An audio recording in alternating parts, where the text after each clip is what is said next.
ready. Oh, that was a trial run. So he's waiting for the cathedral to strike over there. So he's like, don't look at that. Look at the cathedral. It's like, look north this, isn't it? I know. Where's he going? Where's he going? Don't walk around the corner. No, he does it in 4 corners. Nice shot, Burton's. You better free advertising for him. He's waiting. He's getting his photo taken.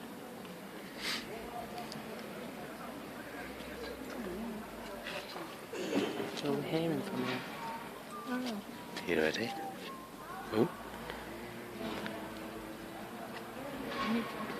This better be good. Yeah. Oh, are we ready? Here we go. Are we ready? The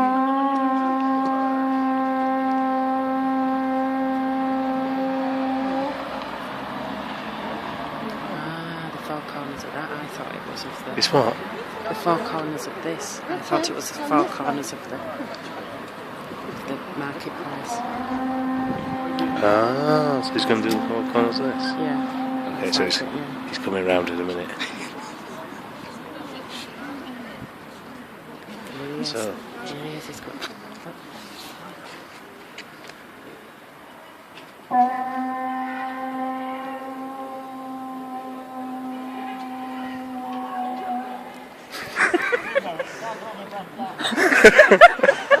Sounds like me trying to sing that.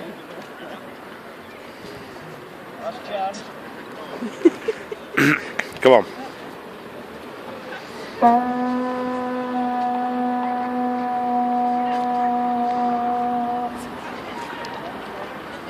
Hey! Right, if you gather round, I'll tell you a bit about it. Just witness, it's a tradition that goes back way into the Dark Ages. The year's 886, and King Alfred, so it is said, paid Ripon a visit, and he liked what he saw. He said, right lads, you've got a nice spot here, I'm going to grant you a charter. Now, those being the Dark Ages, very little got written down. Got the odd scribblings by a monk here and there, but generally speaking, as I say, nothing much got written down. So of course it wasn't a written... hang on, I'll put my tape back in. It wasn't a written charter. A written charter for Ripon. Not easy. But what he did do was give the city a horn. And he said, you should put this horn to good use. These are dodgy times we're living in. We've still got a Viking king on the throne in York. And we keep getting invaded by these Scots that keep hopping over the wall and causing mayhem. Indeed they do. Get Georges, I'm roasted. No worse. Scotsman's with the brain stroke. Yeah. Anyway, so that's what they did. Gave Ripon a horn. And he said, look, appoint yourselves a wakeman. Now, a wakeman's a chap that keeps awake during the hours of darkness to make sure nothing untoward happens. And this wakeman was chosen by and from the 15 most important people in Ripon. And once the wakeman was elected, he duly chose the other 14 as his constables. So it was a pretty close shop, really. And this happy state of affairs lasted until the year 1604. Now you'll appreciate that between 886 and 1604, nothing much happened really. I mean, we had a couple of major civil wars, Black Death, Norman Conquest. As I say, not much happened really. 1604, King James I had acceded to the throne the previous year. And like his predecessor, King Alfred, he paid Ripon a visit. And he didn't like what he saw, because the wakeman had become rather powerful. This was largely due to the restraining hand of the church being taken away from them. Because of course, some 70 years before, 1535, Henry VIII had passed the Dissolution Act, which effectively shut down all the monasteries, and Ripon had benefited greatly from the monasteries, become quite important in business. Anyway, cut a long story short, what James found was that the wakemen had taken matters into their own hands. They were clapping people in the stocks, left, right and centre, hanging them, whipping them, and it was a bit like a punishment theme park on the market square in those days.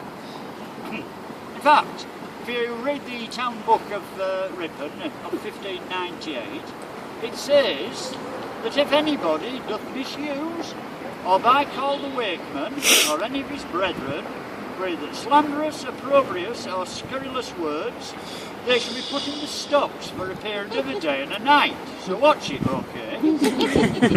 Anyway, James said, look, you've had it your own way for far too long. Get yourself a proper mayor elected and have this mayor chosen from a much broader cross-section of the community.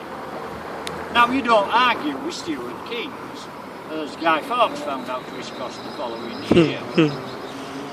So they got themselves a mayor chosen. And the first mayor of Ripon was a chap called Hugh Ripley. Now, Hugh had been a wakeman in the past, and he knew what a dodgy bunch of characters these horn-blowing types could be. They'd rather spend the evening in the tavern than sort of go around on market squares blowing horns. As you shall find out in about half an hour if you're in the one-eyed rat. Anyway, Hugh said, look, I want to keep this tradition of horn blowing going, but now I've been elected mayor, I can't blow the horn because my chains are going to get tangled up in the straps. So I'm going to appoint a horn blower.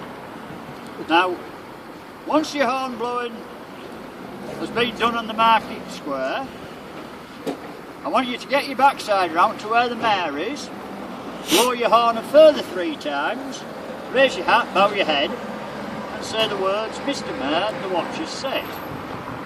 And so that's what I've got to do when I finish talking to you good people. I've got to find the mayor of the day, blow my horn 3 times, etc, etc. One-eyed rat. But, seeing the mayor lives at the other side of the city, him and his partner's just had a baby. I don't have a car, and I'm going idle. So what I'm going to do is go across to the town hall, because there is a lamppost over the town hall, blow me horn 3 times, raise me up, bow my head, etc, etc, etc. So that's what horn blowing's all about, really. The horn blower works for the mayor, and long may it continue. It's been going on for 1127 years without a break. So we haven't done too bad, really. Now, as I say, that's what horn blowing's all about. Now, I've already mentioned the charter horn, the one that allegedly goes back to 886. That is still in existence. It's no longer blown. In fact, I very much doubt whether it's ever been blown anyway, because it's not really a blowing sort of a horn. It's a lovely little thing. It's about half the size of this implement. It's covered in black velvet, capped with silver. And should you wish to see it, you can climb right into the town hall, and you'll be given what's known as the silver tour, where you'll be able to see the original charter horn, the ceremonial mace, and various other bits and pieces of civic bric-a-brac. Now, there's 3 horns that are blown. The one I'm blowing is the biggest of the 3. It was purchased in 1865 by the mayor at the time, a chap called Alderman Baines, as far as I can work out. It's an African ox horn, and it's probably the hardest one of the 3 to blow. George Pickles, my colleague, the regular horn blower, blows the most modern horn that we've got. That was bought in 1986 to commemorate 1100 years of horn blowing in Ripon. George blows it because A, it's a sight easier to blow than this, and he says it looks pretty. It is a nice instrument. Now, should either George, myself, or our horns be incapacitated for any reason, we can call on the 1690 horn. It's the only horn the city of Ripon's ever had to pay for out of municipal funds. 6 shillings and 8pence it cost him in 1690. Now, 6 shillings and 8pence is 34p in today's money, and you can't get a packet of polos for that. But in 1690 it was a heck of a lot to be paying for a horn. The old Yorkshire phrase resounded through the council chamber. 6 and 8, nay, how much? We've been on Valium ever since. And you may have noticed we've got another horn. That's the one that's sitting atop the obelisk. Now, the obelisk was commissioned at the back end of the 18th century and had been sort of up for about 100 years when, lo and behold, it was dropping to bits.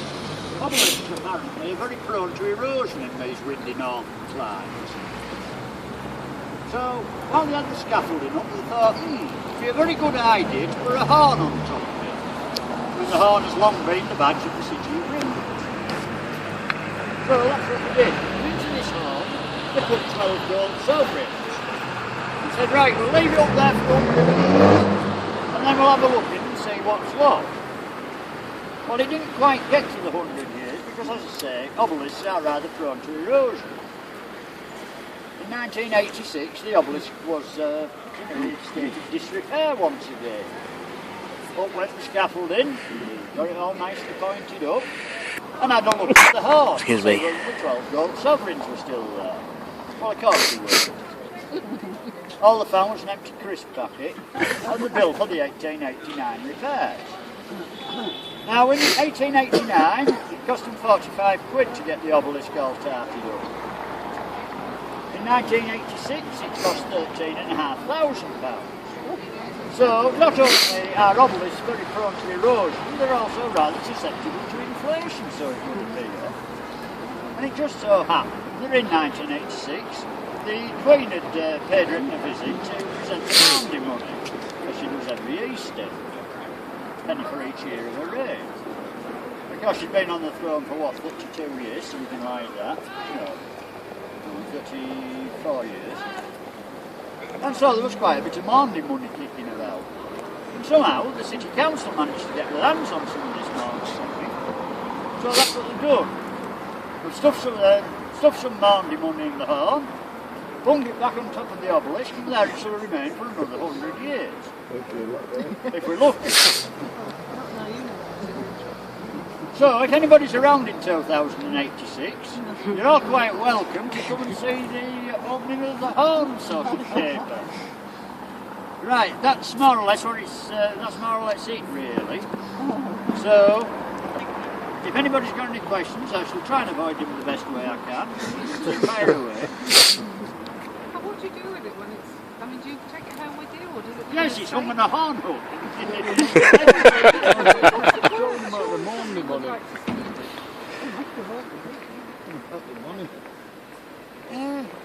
I honestly have no idea how much it's You worth. should put along with the security code or something. I tell you, this horn's been in some wrong places.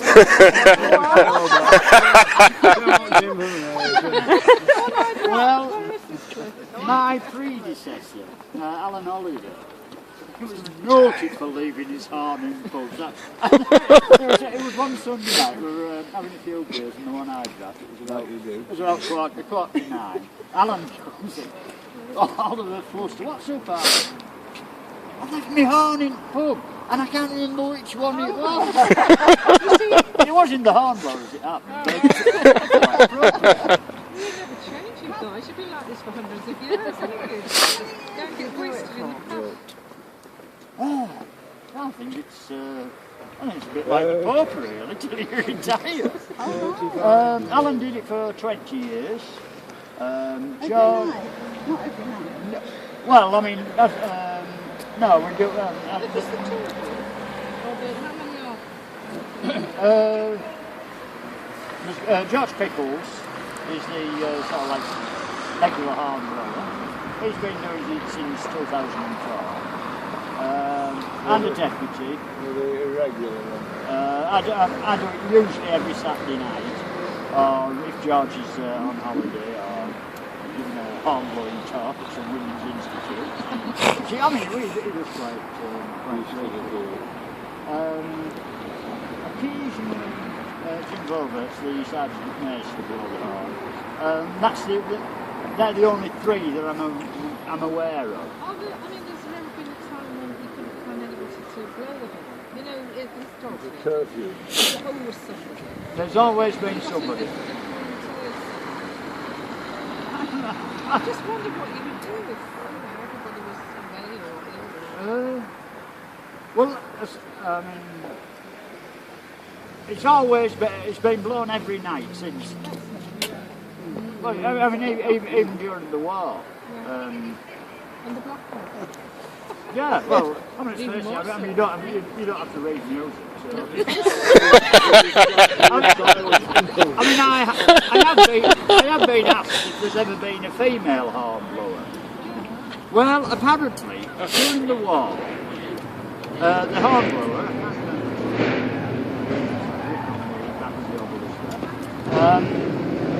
Apparently,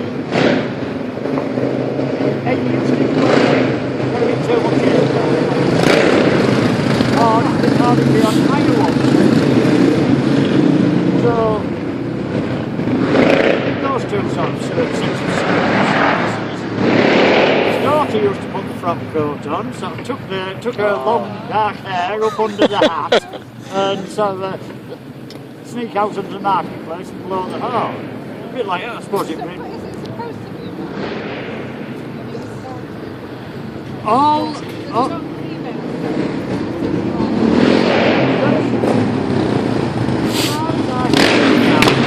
the only stipulation is that the horn shall be sounded, or a horn shall be sounded, before going to the market.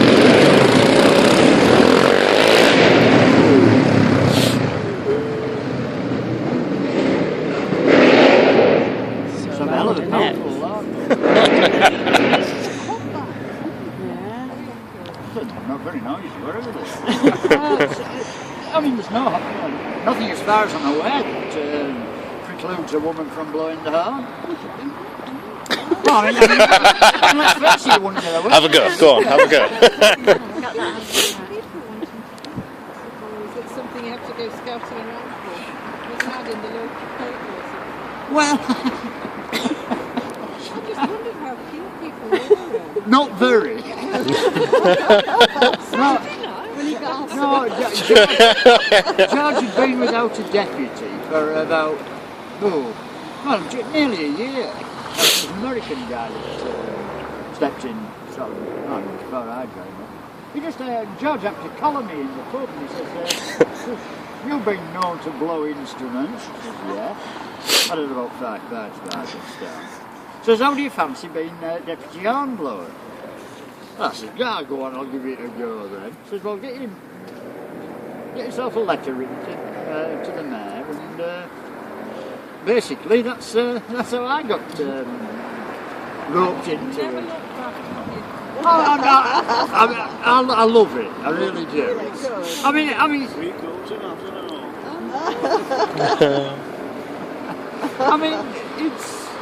mean, it's great to think that you're sort of latest in the line of something that's been going on for 1127 years. I mean, if I've done naught else, at least I've blown it out.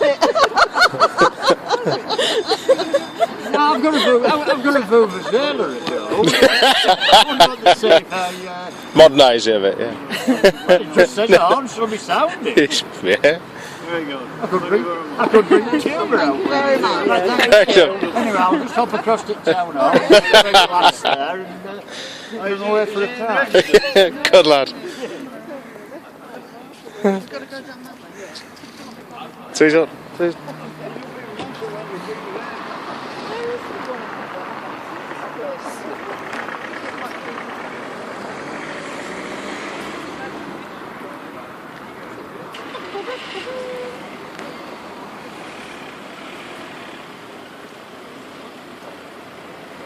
So what's he got to do? He's got to do it 3 more times now, hasn't he? Try